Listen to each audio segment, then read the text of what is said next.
Magandang araw mga bata. Ang focus ng ating aralin sa araw na ito ay nagagamit ang mga salitang may denotasyon at konotasyong kahulugan sa pagbuo ng pangungusap gamit ang panandang konteksto sa pagbibigay ng kahulugan. Sa isang pangungusap para sa iyo, ano ang kahulugan ng pamilya? Basahin at unawaing mabuti ang nilalaman ng tula.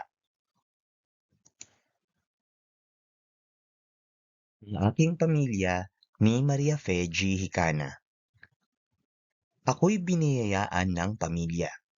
Sa hirap at ginhawa, kami magkasama. Kapag nagkamali, ako'y inuunawa. Anuman ang problema, may hatid na tuwa. Si Ama ang haligi ng aming tahanan, at si Ina naman ang ilaw ng tahanan. Sila'y nagpapakahirap para sa aming pag-unlad. Pagmamahal nila sa amin ay walang katulad. Mga magulang ko ang siyang aking gabay. Sa bawat araw sila ang tala ng aking buhay. Buhay nila'y sa akin inalay upang sa buhay ako'y magtagumpay.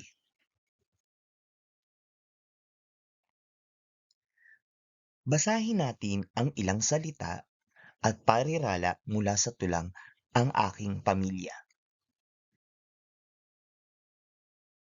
Una, si Ama ang haligi ng aming tahanan. Ikalawa, at si Ina naman ang ilaw ng tahanan. Ikatlo, sa bawat araw sila ang tala ng aking buhay. Ang mga pariralang ito ay gumagamit ng konotasyong kahulugan. Ang konotasyon ay nagpapahiwatig ng malalim o dituwirang kahulugan ng isang salita batay sa pagkakagamit nito sa isang pangungusap o sitwasyon. Kapag sinabi nating haligi ng tahanan, ang kahulugan nito ay sumusuporta, nangangalaga at gumagabay sa pamilya. Samantala, kapag sinabi nating ilaw ng tahanan, ang ibig sabihin naman nito ay nagbibigay ng pagmamahal, gabay, saya at pag-asa sa pamilya. Pag-aralan pa natin ang ilang halimbawa. Ano kaya ang ibig sabihin ng salitang kanang kamay sa pangungusap na ito? Kapag sinabing kanang kamay, ang ibig sabihin ay pinagkakatiwalaang katuwang.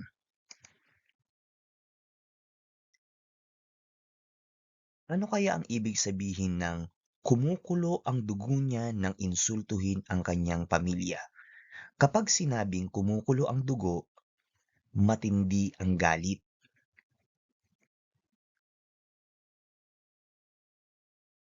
Ano naman kaya ang ibig sabihin ng may puso siyang ginto dahil lagi siyang tumutulong sa iba? Kapag sinabi nating pusong ginto, ang ibig sabihin nito ay mabait at matulungin. Basahin at pag-aralan naman natin ngayon ang mga sumusunod na pahayag. Una, ang araw ay sumisikat sa silangan. Ikalawa, mahalaga ang puso ng tao sa pagbobomba ng dugo. Ikatlo, ang bata ay nakaupo sa ilalim ng puno. Ang mga pangungusap na ito ay gumagamit ng denotasyong kahulugan. Kapag sinabing denotasyon, ito ay literal, tuwiran at karaniwang kahulugan ng isang salita na makikita sa diksyonaryo. Hindi ito nakabatay sa damdamin o pahiwatig. Sa unang pangungusap, ang salitang araw ay isang bituin na nagbibigay ng liwanag at init sa daigdig. Sa ikalawang pangungusap naman, ang ibig sabihin ng puso ay bahagi ng katawan na nagbobomba ng dugo. Sa ikatlong pangungusap, ang salitang puno ay isang halamang may ugat, katawan, sanga at mga dahon.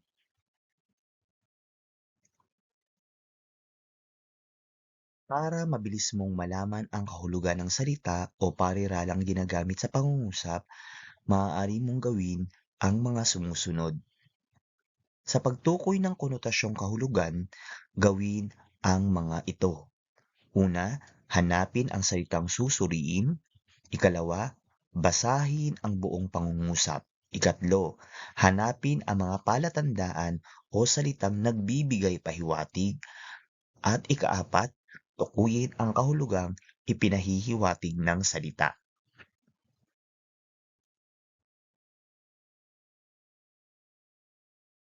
Tandaang mabuti na kapag sinabing denotasyon, ito ay literal na kahulugan, samantalang ang konotasyon ay may malalim na kahulugan.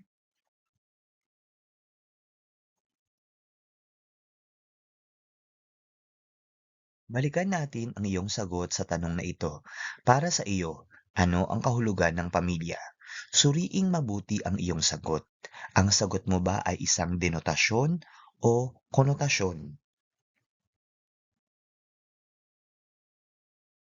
Ngayong alam mo na ang pagkakaiba ng denotasyon at konotasyong kahulugan, sagutin ang mga sumusunod na tanong. Isulat ang D kung denotasyon at K kung konotasyon ang kahulugan ng salitang may salungguhit. Gawin sa kwaderno.